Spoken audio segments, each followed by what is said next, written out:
Hi everyone, The Simple Dad here. In this video, I'll show you how to comment on TikTok on a video.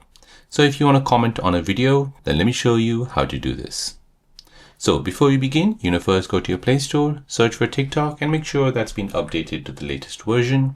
Once that's updated, go ahead and open the app.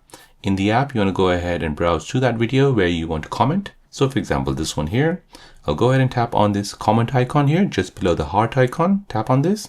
And now to comment, you can go ahead and write a comment for this video. At the top here, you can go ahead and add emojis. And at the bottom here, you can also mention someone. And once you're happy, tap the send button and that will send a comment onto this video.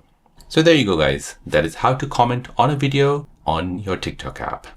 If you're new on the channel and you want to find out more about your iPhone, your Android phone, or any other social media apps, then don't forget to subscribe to this channel to become a part of the Simple Dad community.